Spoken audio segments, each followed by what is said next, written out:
요즘 동천변뿐만 아니고 뭐 이곳저곳에 벚꽃이 활짝 폈죠. 벚꽃 구경들을 좀 하셨습니까? 네. 내일이나 한번 가볼까 하고 계셨던 분들은 비가 와가지고 옆에 계신 분들하고 이렇게 한번 인사할까요? 벚꽃이 활짝 폈는데요. 당신은 꽃보다 아름답습니다.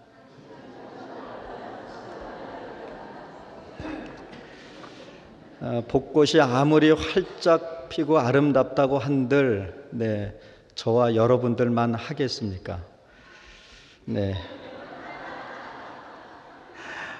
아멘 하시는 분에게 복이 있기를. 오늘은 중고등부 교사 헌신 예배로 드리는 날입니다. 특별히 요한복음 4장의 말씀을 가지고 세상의 밥이 되어라고 하는 제목 가운데 함께 은혜를 나누고자 합니다. 시작이 조금 무거울 수 있겠습니다. 요한복음에 대한 얘기를 잠깐 하고 그리고 오늘 본문으로 좀 들어갈까 싶은데요. 오늘 이 요한복음은 공관복음인 마태, 마가, 누가 복음과는 조금 다른 시각에서 쓰여진 책이라고 할 수 있겠습니다. 그래서 대부분의 학자들은 이 요한복음을 공관복음에서 독립된 책이다 이렇게 봅니다. 많이 다르죠. 물론 그렇다고 해서 요한복음이 100% 공관복음하고 상관이 없다 이런 얘기는 아닙니다. 다만 요한복음의 강조점이 마태, 마가, 누가복음과는 조금 다르다는 것이죠. 그렇게 요한복음은 오늘 공관복음의 관점이 아니라 요한복음의 관점으로 읽어야 합니다. 특별히 요한복음에는 많은 상징들이 나타나는 것을 보게 되는데요. 그 중에 하나가 오늘 유대인들과의 적자 논쟁입니다.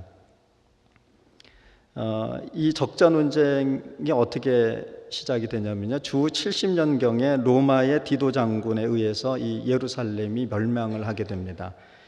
성전이 파괴된 이후에 율법을 중심으로 해서 이제 새로운 유대교가 만들어지는데요. 이때 그 새로운 유대교의 수장을 맡은 사람이 요하난 벤 자이카라고 하는 사람입니다. 이 사람이 회당에서 예배하던 유대인들 그들을 모아서 이제 율법 중심의 새로운 유대교를 만들고 수장이 돼서 잘 내려오다가 뒤에 후계자인 가말리엘 2세가 새로운 수장이 되면서 예배 드릴 때 18기도문이라고 하는 기도문을 드리게 됩니다. 그 가운데 12번째 기도문이 이단들에 대한 저주의 기도문입니다. 그 당시 이단을 뜻하는 미님이라는 단어는 기독교인을 뜻했고 이 기독교인들은 이 기도문이 추가된 이후에 회당 예배에 참여할 수가 없었습니다. 왜냐하면 지금 이 12번째 기도를 드린다라고 하는 건 곧 기독교인들 스스로가 자신을 저주하는 기도를 드리는 것과 같은 것이 되기 때문이죠. 그래서 결국 유대교하고 기독교가 이제 영영 결별을 하게 됩니다. 이게 주후 90년경입니다. 이런 배경을 가지고 오늘 유대교와 기독교가 이제 결별하면서 생겨난 둘 사이에 생겨난 치열한 논쟁이 있는데 이게 바로 적자 논쟁이라고 하는 것입니다. 다른 말로 얘기하면 구약에서 말하는 즉 이 적통이 누구냐라고 하는 그런 얘기가 되겠습니다. 이런 얘기를 좀 가지고 오늘 요한복음 4장을 좀 들어가서 보도록 하겠습니다. 오늘 읽기는 19절부터 38절까지 읽었습니다만 사실은 요한복음 4장 1절부터 오늘 말씀을 좀 나눠보려고 합니다. 우리가 요한복음 4장에 주목해 볼 만한 몇 가지 단어들이 있습니다. 그리고 거기에서 비롯한 사건이 있는데 그 중에 하나가 오늘 물입니다. 그리고 물과 관련된 사건입니다. 요한복음 4장에 의하면은요, 예수님께서는 세례 요한에게 세례를 받으신 후에 공적인 사역을 시작하시면서 제자 삼는 일을 하셨습니다. 그것을 1절은 이렇게 증언합니다. 예수의 제자를 삼고 세례를 주는 것이 요한보다 많다 하는 말을 바리새인들이 들은 줄을 주께서 아신지라. 예수께서 친히 세례를 주신 것이 아니요 제자들이 준 것이라. 그러니까 예수님께서 이제 제자 삼는 일을 하셨고 그 제자 삼는 일을 통해서 이 제자들이 많이 생겨났는데 이 제자들이 사람들에게 세례를 베풀었어요. 그런데 바리새인들 눈에 보니 오늘 이 요한이 세례를 주는 것보다도 훨씬 많아지는 겁니다. 예수님은 제자 삼는 일을 하셨고 그 제자들은 또 예수님의 가르침과 배움을 통해서 많은 사람들에게 세례를 베풀게 됩니다. 그리고 이것이 당시의 바리새인들에게는 매우 불편한 일이었습니다. 이걸 어느 목사님은 자신의 책에서 이렇게 이야기했습니다. 예수, 자신의 명성이 이유 없이 사람들 사이에서 높아지고 그것을 시세우는 무리가 무슨 대책을 꾸미기 시작했음을 아시고 지금은 유대에서 갈릴리로 흐를 때렸다. 서둘러 갈릴리로 향하신다. 그러니까 예수님께서 제자 삼는 일을 계속하시고 이 제자들을 통해 세례를 베푸는 일이 지속되는데 이때 바리새인들은 이것을 보면서 이제 시샘하고 어떻게 하면 이 예수라고 하는 자를 잡을까라고 했다라고 하는 것이죠. 예수님은 바리새인들의 시샘과 또 그로 인한 그들의 계략을 아셨고 유대 사역을 잠시 접고 이제 갈릴리로 가시기로 마음을 먹습니다. 이건 그 당시 힘의 중심에 있던 자들을 피해서 도망해 가신 것이라기보다는 쓸데없이 부딪혀서 그의 사역과 사역의 진심을 흐릴 이유가 없었기 때문이었습니다. 어쨌든 예수님이 이런 상황에서 이제 유대를 떠나서 갈릴리로 가게 되시는데요. 중간에 사마리아라고 하는 지방을 지나야 했습니다. 보통은 유대인들은 이 사마리아를 통과하지 않고 어떻게 갑니까? 돌아서 가지요. 돌아서 이 갈릴리를 가게 됩니다. 왜 그랬습니까? 사마리아를 통과하지 않고 돌아서 가는 것이 유대인들에게는 정당한 길이에요. 그래서 유대인들은 돌아갑니다. 그런데 예수님은 이 길을 돌아가지 않고 이 사마리아를 통과해서 가시겠다고 하십니다. 이유가 뭐였을까요? 유대인들에게는 정당한 방법이 아니지 않습니까? 그럼에도 불구하고 굳이 정당하지 않은 길을 선택하신 이유가 무엇일까요? 유대인들에게 있어서 이 사마리아는 정당과 부당을 떠나서 사람이 가야 할 길이 아니었음에도 불구하고 사마리아를 통과해서 가시겠다고 하신 의도가 있는 게 아니겠습니까? 지금 바리새인들에게 여러 가지 오해를 받고 계시고 그것으로 인해 불편한 일이 생겼습니다. 그것을 잠시 뒤로 하고 유대를 떠나 갈릴리로 가시는 분이 굳이 또 다른 오해나 말썽거리를 만들면서까지 그 사마리아를 통과해서 가야 할 이유가 뭐가 있겠느냐라고 하는 것입니다. 될 수 있으면 피해가는 것도 하나의 방법이 되지 않겠습니까? 근데 저는 여기에 강한 의구심이 들었습니다. 뭐든지 쉽게 갈 수 있는 법도 한데 예수님 왜 그렇게 뭐든지 어렵고 힘들게 가시는 걸까요? 성경을 들여다보고 있으면 참 답답할 때가 많습니다. 조금 편안하게 가실 수 있을 법도 한데 왜 예수님은 그렇게 늘 힘이 들게 사시는지 몰라요. 네. 그런데 오늘 이 본문도 저한테는 너무 힘이 들어요. 그냥 돌아가셨으면 별 문제 없을 일을 갖다 굳이. 그래서 말 안 듣는 아이들 보면 크게들 애들이에요. 어떨 땐 좀 장난꾸러기 같습니다. 유대인이시잖아요. 모르는 게 아니거든요. 그런데 굳이 그 길로 가시겠다고 하는 거예요. 이유가 궁금했고 그리고 두려웠습니다. 어쨌든 예수님은 바리새인이나 당시 유대 기득권층의 눈을 피하지 않고 정면 승부를 거셨습니다. 이유는 간단합니다. 사람과 사람을 이런저런 이유로 가르고 차별하고 다투게 하는 모든 장벽을 무너뜨리는 길은 피해가고 돌아가는 것이 아니라 정면 돌파 외에는 다른 길이 없기 때문입니다. 우리는 여기서 예수님의 가르침 하나를 배우게 됩니다. 핵심은 사람이 사람 대접받는 세상을 원하셨다는 것입니다. 예수님 당시에도 그랬고 지금도 여전히 사람으로 태어나 사람으로 대접받지 못하는 세상을 살아가고 있습니다. 작년으로 기억합니다. 어느 교육부 차관이 했던 말이 여전히 잊혀지지 않습니다. 그는 다른 공무원들과 대화하던 중 뜬금없이 신분제를 공고화시켜야 한다고 생각한다고 말했습니다. 그러면서 그는 민중은 개, 돼지다.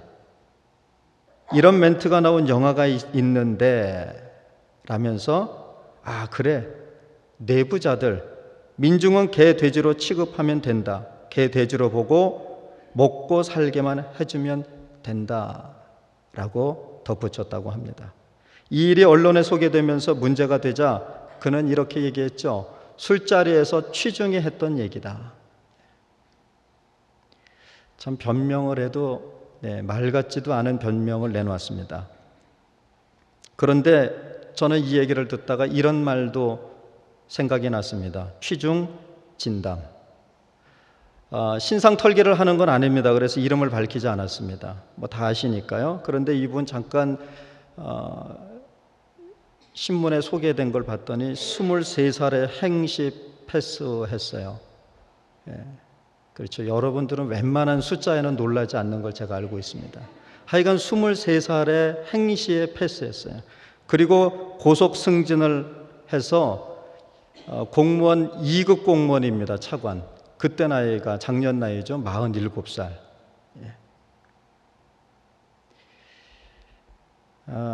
23살에 행시에 패스하고 고속 승진을 한 엘리트. 이걸 뭐 엘리트라고 한다면 말이죠.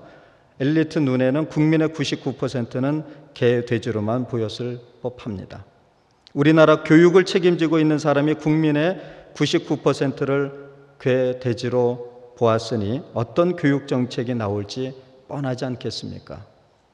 예수님께서 사마리아를 관통하겠다 하신 것은 민중을 개, 돼지로 여기며 개, 돼지 취급하는 기득권층의 마음을 관통하시는 겁니다. 사람을 사람으로 여기지 않고 없인 여기는 그들의 어리석임에 일침을 놓고 계신 것입니다. 빌립보서 2장 3절은 이렇게 기록합니다. 무슨 일을 하든지 경쟁심이나 허영으로 하지 말고 겸손한 마음으로 하고 자기보다 남을 낮게 여기십시오. 예수님께서 사마리아의 수가라 하는 동네에 이르셨을 때 야곱의 아들 요셉에게 준 땅에서 가까운 곳에 우물이 있었습니다. 길을 가다가 피곤하셨던 예수님은 정오쯤 되어서 우물가에 앉으셨습니다. 여기서 물을 기르러 나온 사마리아 여자 한 명을 만나게 되고 그 여자에게 물을 청하십니다. 그러자 이 여자가 하는 말이 선생님은 유대 사람인데 어떻게 사마리아 여자인 나에게 물을 달라고 하십니까? 라고 말입니다. 성경은 이 여인이 예수님께 그렇게 말한 이유를 이렇게 기록합니다. 9절 하반절이죠. 유대인이 사마리아인과 상종하지 아니함이로라. 이 여자 눈에 분명히 예수님은 유대인이신데 유대인이 사마리아인과 상종하지 않거늘 어째서 당신은 나에게 물을 달라 청하십니까? 이제 예수님께서 유대인들이 개돼지 취급하는 사마리아 땅을 돌아가지 않고 관통하여 가시는 그 두 번째 이유를 말씀하고 계시는 겁니다. 본문을 통해서 알 수 있는 것은 이 여인은 존재감이 없었다는 겁니다. 뒤에 보면 이 여인의 삶이 어떠한지 짐작케 하는 이야기, 즉 남편이 6이나 된다는 이야기에서도 알 수 있지만 어쨌거나 이 여인은 이름 없이 사마리아 여자라고 불리는 데서도 이 여자의 위치가 어떠했는지 우리는 알 수 있습니다. 당시의 여자는 존재감이 없었습니다. 소유의 개념이었죠. 이름이 불리울 수 있는 존재가 아니었습니다. 우리는 이것을 소외 계층이라고 부를 수도 있겠습니다. 아무도 오지 않는 시간에 굳이 물을 기르러 와야만 하는 상황 속에 놓여 있는 이 여자의 삶이 어떠했을까요? 자신을 책임져 줄 남편도 없는 이 여자의 삶이라고 하는 것은 매일매일이 고단하고 희망도 없이 살아도 사는 게 아니었을 것입니다. 그녀는 우물에서 물을 길어 연명하는 그런 비천한 삶 가운데 있었습니다. 예수님은 이런 여인과 만나 물을 달라는 이야기로 이제 이 여인과 이야기 물꼬를 트십니다. 이 여자로서는 상상할 수도 없는 일이 자기 눈앞에서 펼쳐지고 있는 것입니다. 자신들을 개돼지 취급하며 사람으로 여기지 않는 유대인, 그것도 남자가 존재감이 없는 비천한 개돼지 같은 자신에게 말을 걸어오는 겁니다. 더 나아가 물을 달라고 하지 않습니까? 그러자 이 여인은 어찌 유대인이 사마리아 사람에게 물을 달라 하느냐고 반문하면서 물에 관한 이야기가 계속됩니다. 이때 예수님은 영원히 목마르지 않은 영원한 생명의 샘을 이야기하시고 이 여인은 논리적으로 맞지 않음을 간파하고 어떻게 그것이 가능하느냐 물으며 그 물을 달라고 말합니다. 왜 그랬을까요? 매일 사람의 눈을 피해 물을 길어야 하는 고단한 인생을 살고 있었기에 그 물을 얻으면 다시는 이와 같은 수고와 세상의 눈치를 보지 않아도 되겠다 싶지 않았겠습니까? 그러나 이것은 사회로부터의 복귀와 삶의 회복이 아니라 오히려 더 꽁꽁 숨어버리는 것이었습니다. 이 대화를 통해 예수님은 그런 여자에게 사회로의 복귀 그리고 삶의 회복을 가능케 하고 계십니다. 더 이상 자신의 처지를 비관하지도 말고 부정한 사회에 순응하여 숨지 말라는 것입니다. 이제는 더 이상 사람들을 눈을 피해서 숨어 살지 않아도 된다는 것입니다. 세상 앞에 당당하지 못할 이유가 없다는 것이죠. 사회적으로 소외된 여자, 기득권층으로부터 개돼지 취급받는 존재가 아니라는 것입니다. 예수님은 이 땅에 더 이상 기득권층에 의해서 소외되고 구별되어지며 핍박받는 사람이 없기를 원하십니다.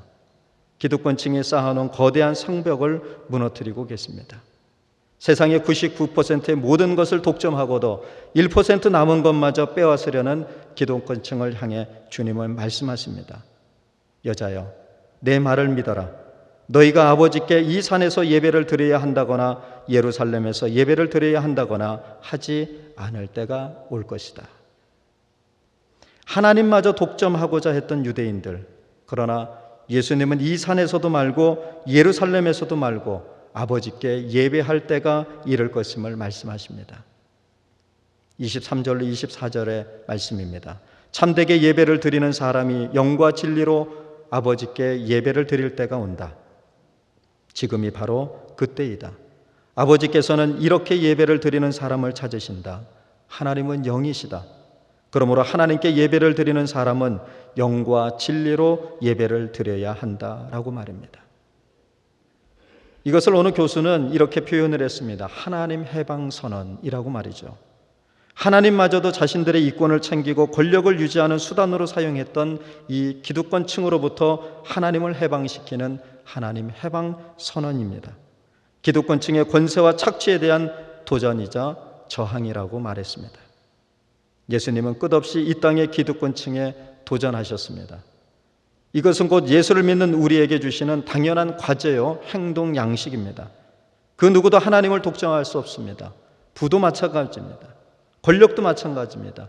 어느 한 개인에 의해서 또는 어느 한 집단에 의해서 이것들이 독점되어져서는 안 됩니다. 독점이 아니라 이 모든 것은 공유해야 합니다. 함께 누리는 것이죠. 이사야서 11장 6절로 8절에서 표현한 세상과 같이 말입니다. 그때에는 이리가 어린 양과 함께 살며 표범이 새끼 염소와 함께 누우며 송아지와 새끼 사자와 살찐 짐승이 함께 풀을 뜯고 어린아이가 그것들을 이끌고 다닌다. 암소와 곰이 서로 벗이되며 그것들의 새끼가 함께 눕고 사자가 소처럼 풀을 먹는다. 젖 먹는 아이가 독사의 구멍 겉에서 장난하고 젖된 아이가 살무사의 굴에 손을 넣는다. 여러분, 이런 상상을 생각해 보십시오. 상상해 보십시오. 금세 마음이 평화로워집니다. 하나님은 우리가 서로 평화하기를 원하십니다. 경쟁하고 다투고 분쟁하며 서로 위에 군림하길 원치 않으십니다. 어떻게 이런 세상이 가능하겠습니까? 이사야서 11장 9절의 말씀과 같이 물이 바다를 덮은 같이 여호와를 아는 지식이 충만할 때 이러한 세상은 이루어집니다. 이제야 이 여자의 눈이 뜨입니다. 예수님은 본문을 통해서 하시고자 하시는 말씀은 우리가 세상 가운데 어떤 이름으로 불리고 어디서 예배하는가가 중요한 것이 아니라 우리가 하나님 앞에서 어떤 사람이며 어떻게 사느냐가 중요하다는 것입니다. 세상의 고단한 삶과 구조에 갇혀 있던 이 여자는 예수님을 만나 눈이 뜨이며 눈앞에 새 하늘과 새 땅이 펼쳐지는 것과 같은 경험을 하게 되었을 것입니다. 그런데 이게 웬일입니까? 피하여 도망가듯 동네를 빠져나왔던 이 여자가 물덩이를 버려두고 다시 동네로 돌아갑니다. 이제 이 여자에게 물동이는 더 이상 필요치 않습니다. 물을 기르러 왔던 이 여인은 지난날 필요를 버리고 새로운 길을 달려갑니다. 숨고 피하기 위해 도망가듯 걸어 나왔던 그 길이 이제는 더 이상 숨고 피하고 도망가듯 걸어가던 길이 아니었습니다. 예수님을 만남으로 이 여자는 자신의 뜻과는 상관없이 자신을 구조적으로 세상과 자신 사이를 가로막고 있었던 성벽을 이제는 당당하게 무너뜨리게 되었습니다. 이것을 어느 목사님 자신의 책에서 이렇게 얘기합니다. 있지도 않은 그림자에 짓눌려 살아온 나의 지난 날을 그분은 안개처럼 흩어버리셨다. 그리고 바로 그분이 메시아 곧 그리스도였다. 그녀는 이제 더 이상 사람을 두려워하지 않습니다. 자신을 그 사람들과 다른 존재라 여기지 않습니다. 그들 앞에 당당히 서서 외칩니다. 29절의 말씀이죠. 내가 한 일을 모두 알아맞히신 분이 계십니다. 와서 보십시오. 그분이 그리스도가 아닐까요? 그분은 이 세상의 밥이십니다. 밥은 곧 양식의 또 다른 표현입니다. 양식이 뭡니까? 오늘 사전적 의미는 이렇게 되어 있습니다. 살아가는데 필요한 먹을거리, 즉 식량이라고 말입니다. 하루라도 먹지 않으면 살 수 없는 것이 곧 양식입니다. 이것의 다른 표현이 밥이고요. 예수님의 삶은 하루라도 하나님의 뜻을 행하여 그의 일을 이루어드리지 않고서는 살 수 없는 것이었습니다. 세상에 밥이 되어 허기진 인생들 가운데 그 허기를 채워주시며 삶의 의미와 가치를 찾게 하셨고 회복해 하셨습니다. 그 누구도 가난에 굶주리고 배고파하며 살아가는 인생에 관심을 갖지 않을 때 오히려 가난한 삶을 살아가는 사람들이 가진 1%라도 빼앗고 채우려고 할 때 예수님은 가난하고 굶주리고 배고픈 삶을 살아가는 사람들에게 밥이 되어 주셨습니다. 요한복음의 기록 목적을 20장 30절로 31절에는 이렇게 기록합니다. 예수께서는 제자들 앞에서 이 책에 기록하지 않은 다른 표징도 많이 행하셨다. 그런데 여기에 이것이나마 기록한 목적은 여러분으로 하여금 예수가 그리스도요 하나님의 아들이심을 믿게 하고 또 그렇게 믿어서 그의 이름으로 생명을 얻게 하려는 것이다. 요한복음 1장부터 20장까지의 요약이 오늘 요한복음 20장 30절로 31절의 말씀이라고 할 수 있습니다. 이 요약을 한 단어로 표현하면 표적 아니겠습니까? 요한복음의 표적들은 무엇을 증거하기 위함일까요? 예수님이 하나님의 아들 메시아이심을 증거하기 위함이라 할 수 있습니다. 그렇다면 그 목적은 뭐겠습니까? 표적을 통해 예수님이 메시아라고 하는 이유가 뭐냐는 것입니다. 무엇을 말하고자 하는 것입니까? 예수님이 메시아임을 믿어 생명을 얻게 하기 위함이 아니겠습니까? 요한복음의 주된 기록 목적은 예수 그리스도가 생명이심을 증언하고 그 예수 그리스도를 믿음으로 그분이 주시는 생명을 얻게 하려는 데 있습니다. 그렇게 예수님이 세상의 밥이십니다. 이제 우리도 세상의 밥이 되어 세상에 죽어가는 삶 가운데 생명의 기운을 불어넣고 생명을 회복케 하는 자로 살아야 하지 않겠습니까? 예수님은 말씀하십니다. 나의 양식은 나를 보내신 분의 뜻을 행하고 그분의 일을 이루는 것이다 라고 말입니다. 이제 우리에게도 말씀하십니다.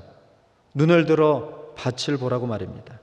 이미 곡식이 익어서 거둘 때가 되었다고 말씀하십니다. 사람이 살기 위해서는 하늘 아버지가 주시는 밥을 먹어야 합니다. 그 밥을 먹은 우리가 아버지의 뜻을 행하고 그분의 일을 행해야 하늘 아버지도 사십니다.